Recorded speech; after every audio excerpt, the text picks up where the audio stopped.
Welcome to First But Last, brought to you by the Wyoming Humanities. I am your host, Emmy DeGrappa. Wyoming is called the Equality State because we were the first to give women the right to vote. 150 years later, we wonder what Wyoming women think about the progress toward equality now. Let's find out, and thank you for listening.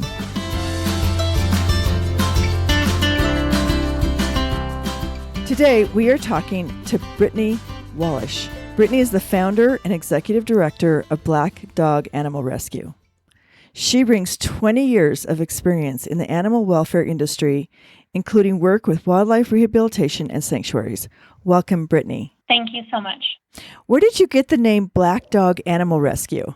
When I was in college, I adopted my first dog from the animal shelter, and that dog became one of the great loves of my life.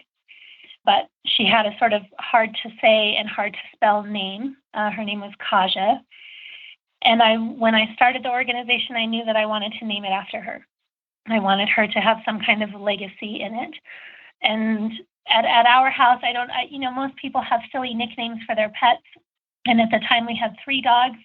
And we often called them the black dog, the brown dog, and the white dog. Oh, that's cute. And she was the black dog in the group. Oh, she was the black dog. Yeah. So that's how the organization came to be named after her. She's also, you can see her likeness in the logo, the organization's logo. And I think we're on the 3rd version of the logo since our inception, and she has been in it in all 3 versions. Oh, so she's your poster child. She is, yeah. What was your passion to start Black Dog Animal Rescue and, your journey in that direction? It was kind of a journey of chance in a lot of ways. I didn't have a dog growing up, but it was sort of a lifelong aspiration to get one. And so after my freshman year of college, my only mission the summer after my freshman year was to find an apartment I could rent that would allow me to have a dog. And I was singularly focused on this mission of getting a living situation that would allow me to have a dog and then adopting my first dog. And I had this image in my mind of what kind of person I would become having this dog. And I really wanted a border collie. And I was obsessed with dog sports like frisbee and agility. And I had this image of myself that I was going to become this kind of dog owner, and I was going to get the right dog, and I was going to spend all my time training it and learn to do these very cool things that I saw other people doing with their dogs. So I did. I adopted Kaja, and I thought she was a border collie mix. And through that sort of journey with her, learning to live with her, to train with her, starting to see the world in a different way, having a relationship with an animal like that, I got deeper and deeper into other organizations that were involved in creating better outcomes for animals. And one of those was a wolf sanctuary in La Porte, Colorado. And the entire time that I was a student at UW, which was 6 years, I spent nearly every weekend and vacation volunteering at that wolf sanctuary and learned, how to organize volunteers and how to fundraise and how to tell the story of a mission. And also developed really profound relationships with some very, very special and unique animals. And so my worldview really started to change when I first adopted Kaja. When I went looking for a dog, it was very much about me and what I thought I was going to get out of adopting a dog, and what being a dog owner or a champion frisbee person, I don't even know what they call these people that do frisbee work with their dogs, what that would say about me.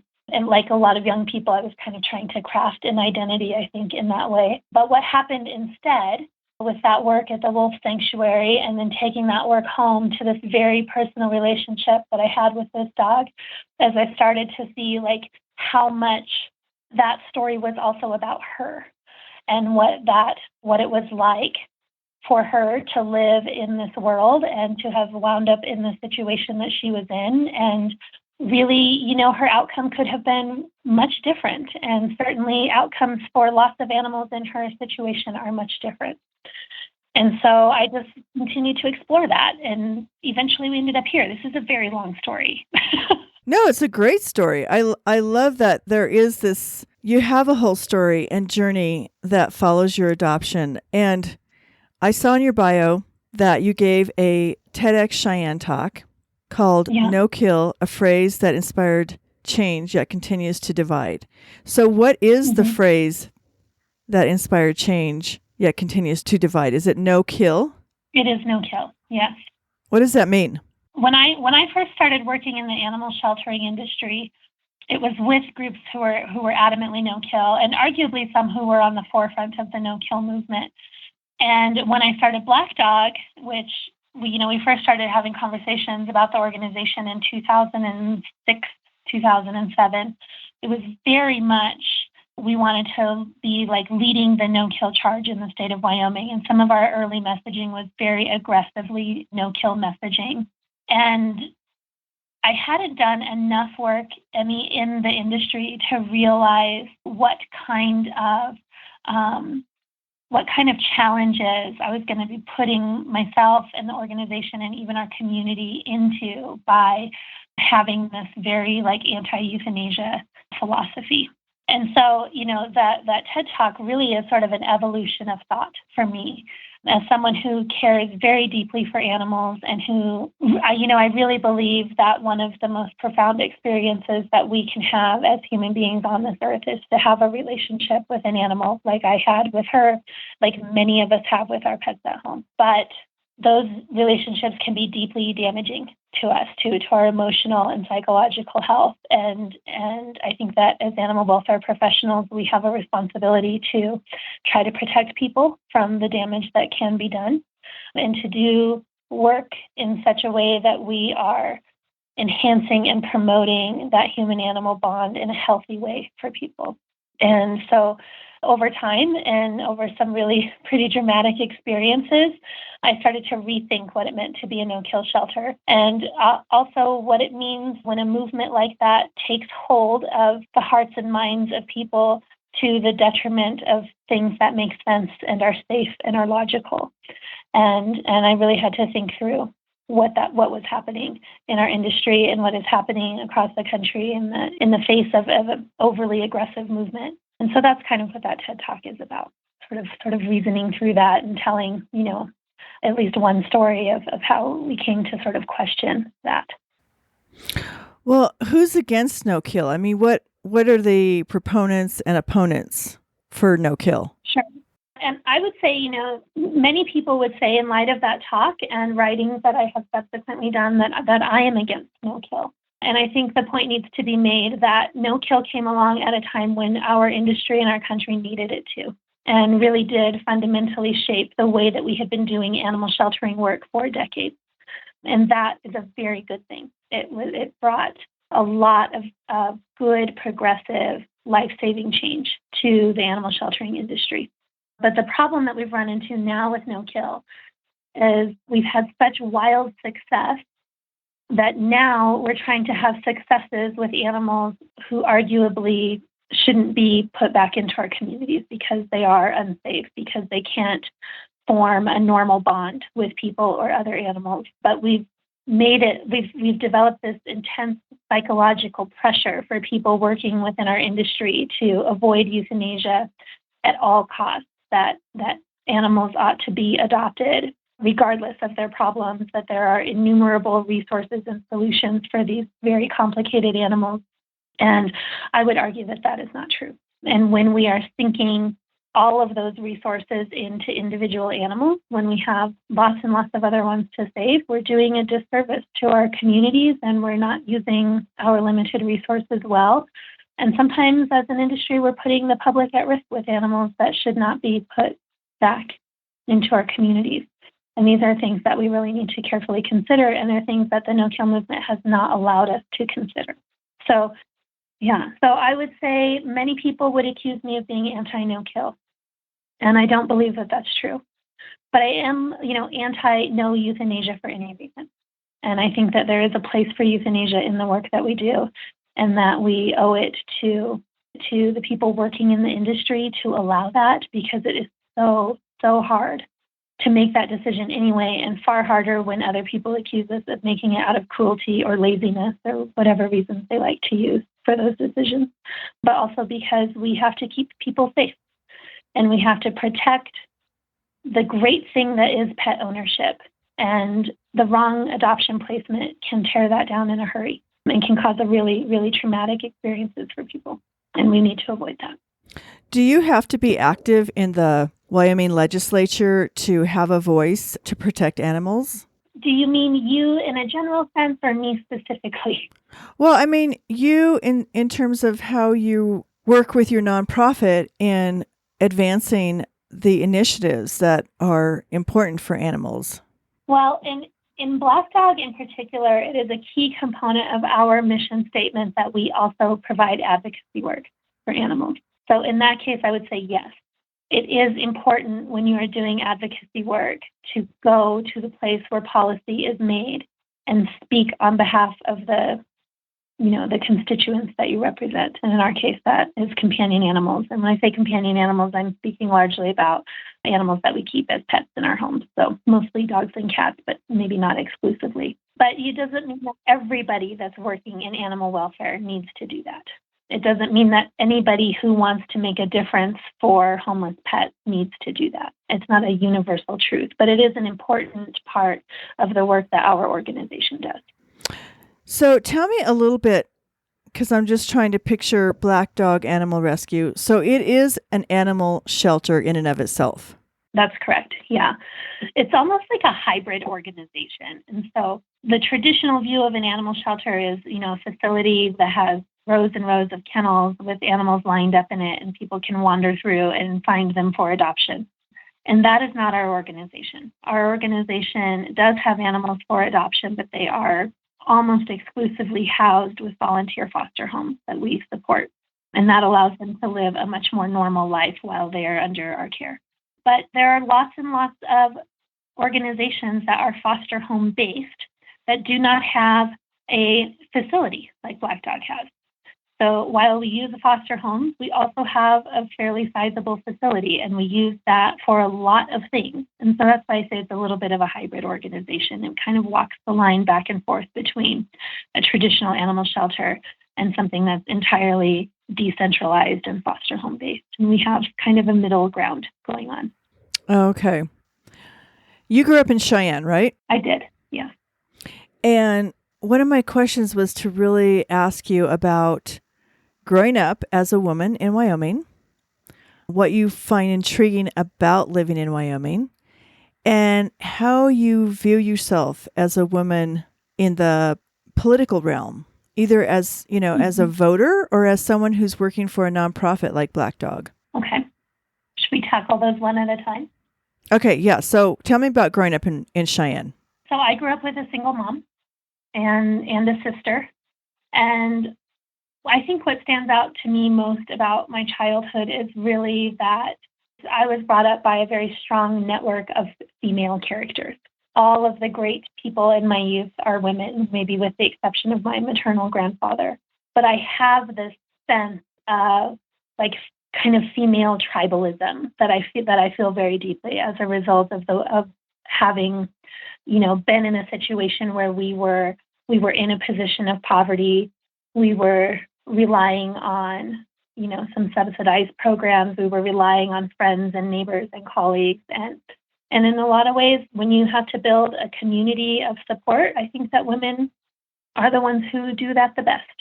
And many of my memories from childhood are of, small coalitions of women getting together to meal planning or sharing or getting ready for holidays together or, organizing the carpool for the children. And I just felt a very strong network of women around me when I was growing up. And even though we had some of those challenges associated with poverty that we see so often in single parent homes, I don't feel like I was aware of it until I was much older.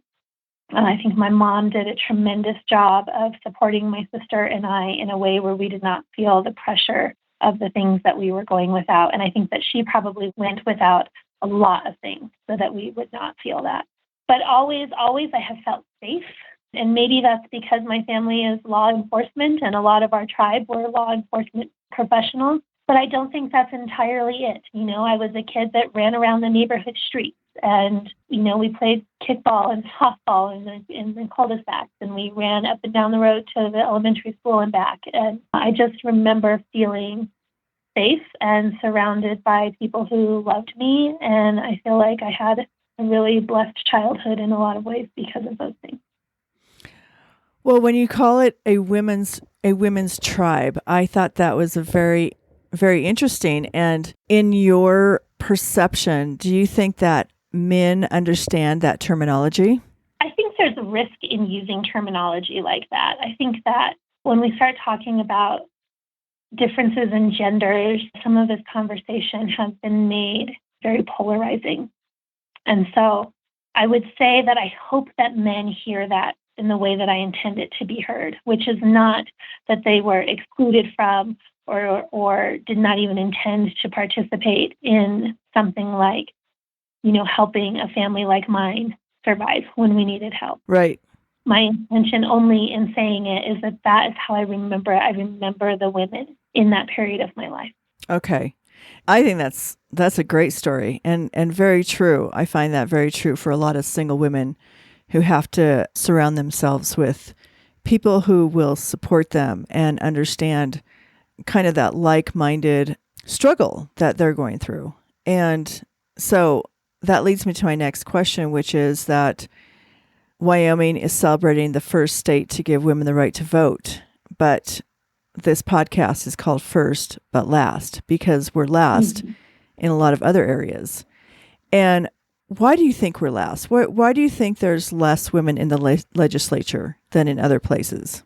I have a lot of perspective on this question. I think that I have a good technical understanding of why this is, if we're talking solely about the legislature, for example. And the reality of that, I think, is that the legislature is inaccessible to a lot of women. And we've heard these things said over and over and over again, things like, it's a very long way to travel for a very long period of time when you are a woman with a family. Women are working lower wage jobs with less autonomy than our male counterparts. So having a job that allows you to serve in the legislature, there are fewer women who have that kind of job or support from their employer that would allow them to do that. The reality is that women are still the primary family caretakers for most families, and it is still not socially acceptable for a woman to leave her home and her children in the way that it is socially acceptable for men to do the same. And it's not just a social acceptance either, it's that sense of responsibility. And I think that is just different. It's perceived differently by women than it is for men. So not only are we sort of socially frowned upon for being willing to leave our families, but also personally, I think women have a much harder time in their own personal sense of responsibility to their families to take that time away from them. So there are very real technical challenges for women when it comes to serving in the legislature. But I don't think either that it's fair to say that those are the only reasons that we have low numbers of women. I think that, it's a hard thing to say without risking people feeling like you're saying bad things about the state of Wyoming, and that's not true because it's been my home forever and I love it deeply. But we have a problem here with our willingness to elect women and the way that we talk about women who are elected officials and the way that we listen to women in positions of power. And I think that has played out in sort of graphic detail even in this legislative session. And it has made it very hard for women to want to put themselves out there in that way. And what would you change? What do you think the change needs to be? And how do you influence younger women to run for office and have that kind of understanding and encouragement? Well, I don't know that I know the answer to this question. It's a hard question because it's a hard question. You named everything just right. And I have found that, while I've interviewed a lot of women across the state, that we are the caregivers. And it's just in our nature. It's in our blood. That's what we do. Mm-hmm. And I think women are very often expected to be all things to all people. and in a way where men are often allowed to be singularly focused on one particular important thing. And then we make it okay for them to let other things slide in the meantime. And women, not only do we sort of collectively put this pressure on them, but we do it, to ourselves too. So my first thought in answer to your question, like, how do we fix this problem? The obvious answer to how do we fix this problem is we elect more women in the first place. But that is it's a circuitous line of reasoning. If we had more women in elected offices, I truly believe that some of the barriers to women being able to run and serve would be removed because they would be better represented and people would understand what those are and would make the effort to change them. But until the things are changed, it's very difficult for women to run for office and very difficult for them to get elected. If I have to answer the question, then I don't know that these are good answers, but I would say we need to invest in mentor relationships with younger women.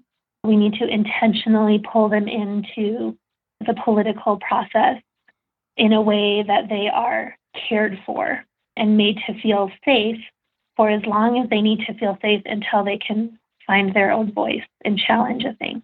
And I think that there are many, many women in the state who are capable of doing that. And I think that there is effort underway. In fact, I know there's effort underway to create more formal mentor programs all over the state so that women can connect with women closer to themselves in their own communities. And I think that has the potential to make a tremendous difference. I think that's a great answer. That is a great answer. And absolutely, it has to start at a grassroots level where just one person takes one young woman under their wing and says, you can do this, and I will help you on this road. And I would say the other thing that, I'm not a young woman anymore, somewhere in the middle, I think, of the spectrum. But I have seen young women ask, and I remember being the young woman asking hard questions of women who have run or have been elected, asking questions like, what have you done when you've been faced with sexism or prejudice of some kind? And I think that it is hard for women to admit that they've faced these things. And sometimes because it's hard to admit it, we pretend that it doesn't happen. And I would like to challenge that we should stop pretending that that hasn't happened. And until we do, we can't answer young women's questions in a way that makes them feel like their experiences are not unique to them, because they're experiencing those things too, and they're looking for people in positions of authority and success to validate that, yes, they did have those experiences well, and they still broke through, and they still are there, and they're still in the fight, and they're still wanting to make a difference. And when we say, no, that's never happened to me, but in fact it actually has, I think that we are diminishing the potential of those women, and we need to stop that. We need to say the truth in a way that those women hear it and understand that it can happen and it can be overcome, and we can make progress despite it. And we have to continue fighting that fight. And you are right. You're right. We have to say it out loud so that we're not holding it back, and we're not making things seem like they don't happen when they really do happen, and just being able to acknowledge that. And I think you're right. That is hard for a lot of reasons, but I think it's been great talking to you. Tell me how people can learn more about Black Dog Animal Rescue. What's your website? How can they get in touch with you? Well, they can visit our website at bdar.org. The best way to keep in touch with the organization is really through our electronic newsletter. We have a very small staff, and so the website is not a dynamic website. We don't change the content in it, on a frequent enough basis to keep you coming back to the website. But if you sign up to get our newsletter, which we send out twice a month, that's really where the best of the work that we're doing can be seen. And a lot of people sign up, but because it's a bulk newsletter, it ends up in their spam. So I really encourage you, once you've signed up, to also add the email address to your whitelist or safe list so that you can actually get those communications. And then we also have really great social media channels. So if you find us on Facebook or Instagram, those are really fun places to keep up with just kind of the day-to-day great work that our team is doing. And I will say we have the best team out there. Our volunteers and our staff are just so compassionate and so resourceful and so creative. I just can't sing their praises enough. And I think that people would be really impressed if they really knew, the volume of work that goes on behind the scenes. It's really good stuff. I'm very proud of those people. Well, it's been great talking to you, Britney. Thank you so much. Yeah, it's great to talk to you. Yeah, thank you. Thank you for listening to First But Last, brought to you by the Wyoming Humanities. Please join us again next week as we continue our conversations with women from around the state. You can also find us at thinkwy.org, where we continue the conversation on our blog about the history, journey, and the challenges of Wyoming's intrepid women living in the Equality State. And if you enjoyed this episode, please subscribe to the show and leave us a review on iTunes. Thank you for listening.